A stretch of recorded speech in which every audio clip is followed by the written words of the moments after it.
Hello friends, இன்றைக்கி லஞ்சுக்கு என்னெல்லாம் வேணுங்கிறது கட் பண்ணி எடுத்து வச்சுட்டாச்சு. பிரேக்ஃபாஸ்ட்டு கூட நான் லஞ்சோடு தான் எல்லாத்தையும் பண்ணி விடுவேன். சில நாளைக்கு டின்னரோட ஐட்டத்தையும் சேர்த்து பண்ணி விடுவேன். இன்றைக்கி என்னெல்லாம் நறுக்கி வச்சுட்டுருக்கேன்னா இளவல், பொடலங்காய், கேரட்டு, முருங்கைக்காய் இதெல்லாம் எல்லாத்தையும் போட்டு உப்பு மஞ்சள் பொடி போட்டு வேக வச்சு விடலாம்.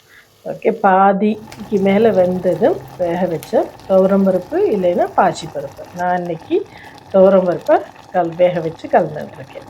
அரைக்கிறதுக்கு தேங்காய், ஜீரகம் ஒரே ஒரு இதுதான் மிளகா வெத்தல் சேர்த்து அரைச்சிக்கணும். பருப்பும் கஷ்ணங்களும் அதாவது காய்கறிகளும் நல்லா சேர்ந்து வெந்ததுக்கப்புறம் அரைச்சதை போட்டு மிக்ஸ் பண்ணி நல்லா மிக்ஸ் பண்ணிவிட்டு ஒரு கொதி வந்ததும் ஆஃப் பண்ணி விடுவோம். அரைக்கிறப்ப எப்போவுமே கொஞ்சம் கோர்ஸாக தான் அரைக்கணும். ரொம்ப பேஸ்ட் மாதிரி அரைச்சனாக்கா மிளகுட்டலுக்கு டேஸ்ட்டு நல்லா இருக்காது. அதை ஞாபகம் வச்சுருக்கோம். ஸோ எல்லாத்தையும் அரைச்சி சேர்த்து வச்சு இப்போ அதுக்கு பொரிச்சு கொட்டுறதுக்கு தேங்காய் எண்ணெயில் உளுத்தம்பருப்பு கடுகு எடுத்துட்டுருக்கேன். மேலே கலர் மாறாது இருக்கிறதுக்காக நான் கருகாப்பிலை எண்ணெயிலேயே போட்டுவிடுவேன். வேண்டாதவா தனியாக கருகாப்பிலையை சேர்த்துக்கலாம். மிளகு ஊட்டல் ஆயாச்சு.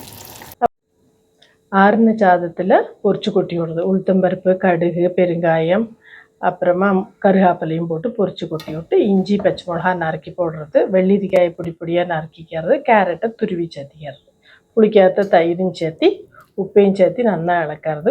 புளிப்பு இருக்குது தயிரில் தோணுன்னா கொஞ்சம் பால் சேர்த்திங்கோ. உப்பு டெஃபினட்டாக கலந்ததுக்கப்புறம் டேஸ்ட் பண்ணி விடுவோம். ஏன்னா லாஸ்ட்டில் சாப்பிட்றப்போ உப்பு சேர்த்துனா அது அவ்வளோ டேஸ்ட்டாக இருக்காது. இது மாத்திரம் பார்த்துங்க. உப்பு புளி எல்லாம் மிக்ஸ் பண்ணியாச்சு சொன்னாக்கா கலந்த தயிர் சாதம் ரெடி. அப்புறமா தொகையல் எப்படி பண்ணலாம் பாருங்களா. உளுத்தம்பருப்பு நான் 3 டீஸ்பூன் எடுத்துட்டுருக்கேன். கடலைப்பருப்பு கொஞ்சம் தான் எடுத்துட்டுருக்கேன். அப்புறம் தேவைக்கு உங்களோட காரத்துக்கு ஏற்ற மாதிரி வரமிளகாய், பெருங்காயம் போட்டு நல்லா சவக்க வறுத்து விட்டு அதுலேயே புளி கொஞ்சம் சேர்த்திட்டு தேங்காயும் சேர்த்து விட்றது, ஆஃப் பண்ணி விட்றது. அப்புறம் இஞ்சியை சேர்த்தி எல்லாம் ஆஃப் பண்ணி கல்லுப்பியும் சேர்த்தி விட்டு எல்லாத்தையுமா ஆறுறதுக்கப்புறம் மிக்சியில் போட்டுன்னு விட்றது.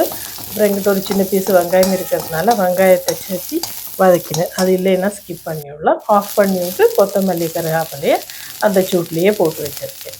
ஃபஸ்ட்டு நம்ம என்ன பண்ணுறது, தேங்காய், பருப்பு, பெருங்காயம், புளி, உப்பு எல்லாம் இருக்குது இல்லையா, அதை அரைச்சிட்டு விடுறது ரவையாக. அதுக்கு மேலே வெங்காயம், கொத்தமல்லி அதெல்லாம் வறுத்து வச்சுருந்துருந்தோம் இல்லையா, வறுத்துல சும்மா வதக்கி வச்சுருந்தோம் இல்லையா, அதை ஒன்று சேர்த்திட்டு விட்டு இருக்கிற தண்ணியிலேயே அது முள்ள ஒரு வாட்டி கிரைண்டிங், ஒரு வாட்டி பல்ஸு அப்படி போட்டு எடுத்தால் தொகையல் ரெடி.